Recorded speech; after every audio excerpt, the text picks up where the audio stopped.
வாக்குச்சாவடி முகவர்கள் விழிப்புணர்வுடன் பணியாற்ற வேண்டும் என்றும் ஸ்டாலின் தற்பொழுது கேட்டுக் கொண்டுள்ளார். பூத் ஏஜென்ட்டுகள் வாக்குப்பதிவு நடைபெறுவதற்கு 90 நிமிடங்களுக்கு முன்பாகவே வாக்குச்சாவடிக்கு செல்ல வேண்டும் என்று தமிழக முதலமைச்சர் ஸ்டாலின் தற்பொழுது அறிவுறுத்தியுள்ளதை அண்மை செய்தியாக பார்த்து வருகிறோம். கூடுதல் விவரங்களுடன் செய்தியாளர் செலினா இணைப்பில் உள்ளார்.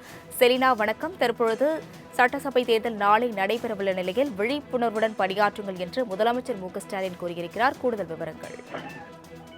திமுக தலைவரும் தமிழ்நாடு முதலமைச்சருமான ஸ்டாலின் உடன்பிறப்புகளுக்கு ஒரு மடல் ஒன்றை எழுதியிருக்கிறார். அதில் குறிப்பாக வெற்றி நிச்சயம் விழிப்புடன் இருப்பது அவசியம் என்ற தலைப்பில் எழுதியிருக்கிறார்.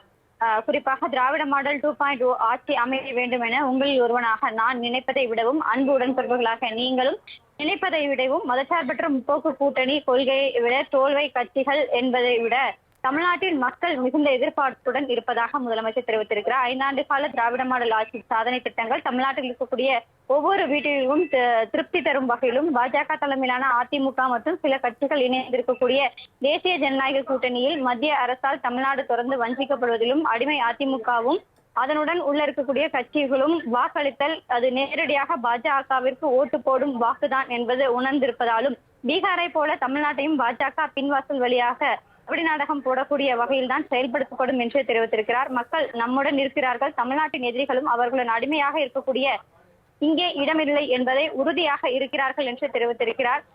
தலைவர் கலைஞர் அவர்கள் தொடங்கியிருந்த ஏப்ரல் 21ஆம் தேதி அன்று ஒருவனாக நான் போட்டியிடும் கொளத்தூர் தொகுதியில் பரப்புரை நிறைவு செய்திருக்கிறேன் என்று முதலமைச்சர் தெரிவித்திருக்கிறார். ஒவ்வொரு மாவட்டத்திலும் தொடர்ந்து நேரடியாக களத்தில் சென்று பிரச்சாரம் என்பது மேற்கொள்ளப்பட்டு இருப்பதையும் முதலமைச்சர் சுட்டிக்காட்டியிருக்கிறார். தமிழ்நாடு முழுவதும் இருக்கக்கூடிய உடன்பிறப்புகள் திமுக போட்டியிடும் தொகுதிகளிலும் தோழமை கட்சிகள் போட்டியிடும் இடங்களிலும் தொடர்ச்சியாக கடுமையாக உழைத்திருப்பதையும் முதலமைச்சர் பாராட்டுகளையும் தெரிவித்திருக்கிறார். இந்நிலையில்தான் அண்ணா அறிவாலயத்தில் அமைக்கப்பட்டிருக்கக்கூடிய வார் ரூமில் இருந்து தொடர்ச்சியாக கண்காணிக்கப்பட்டு வருவதாகவும் வாக்குப்பதிவு நாளன்றும் இது தொடரும் என்றும் முதலமைச்சர் தெரிவித்திருக்கிறார். சட்டத்துறை சார்பில் கண்காணிக்கப்படுவதிலும் ஒவ்வொரு தொகுதிகளிலும் பொறுப்பாளர்கள் நியமிக்கப்படுவதிலும் வாக்குப்பதிவு நாளில் பணியாற்றக்கூடிய பூத் ஏஜென்ட்டுகள் உள்ளிட்ட அனைத்து உடன்பிறப்பு தோழமைகளுக்கும் உதவிகளை செய்வார்கள் என்றும் முதலமைச்சர் தெரிவித்திருக்கிறார். வாக்குச்சாவடி முகவர்கள் பூத் ஏஜென்ட்டுகள் வாக்குப்பதிவு நடைபெறுவதற்கு 90 நிமிடங்களுக்கு முன்னதாகவே வாக்குப்பதிவு மையங்களுக்கு செய்ய வேண்டும் என்று முதலமைச்சர் தெரிவித்திருக்கிறார்.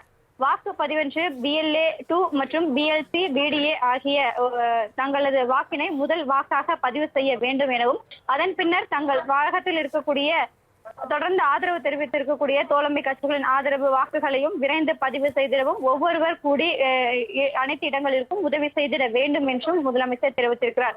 வாக்குச்சாவடிகளில் இருக்கக்கூடிய மின்னணு வாக்குப்பதிவு இயந்திரங்கள் உள்ளிட்டவைகள் சரியாக செயல்படுகிறதா என்பதையும் தொடர்ச்சியாக வாக்குப்பதிவு பூத் ஏஜென்ட்டுகள் தொடர்ந்து கண்காணிக்க வேண்டும் என்றும் முதலமைச்சர் தெரிவித்திருக்கிறார். வாக்குப்பதிவு முடிந்தவுடன் சரிபார்த்த பிறகே கையொப்பம் இட்டு நகல் பெற வேண்டும் என்றும் முதலமைச்சர் தெரிவித்திருக்கிறார். நாளை வாக்குப்பதிவு என்பது நடைபெற இருக்கக்கூடிய நிலையில் முதலமைச்சர் ஸ்டாலின் குறிப்பாக வாக்குச்சாவடி முகவர்கள் 90 நிமிடங்களுக்கு முன்னதாகவே வாக்குச்சாவடிகளுக்கு செல்ல வேண்டும் என்ற அறிவுரையும் முதலமைச்சர் வழங்கியிருக்கிறார். விவரங்களுக்கு நன்றி செலினா.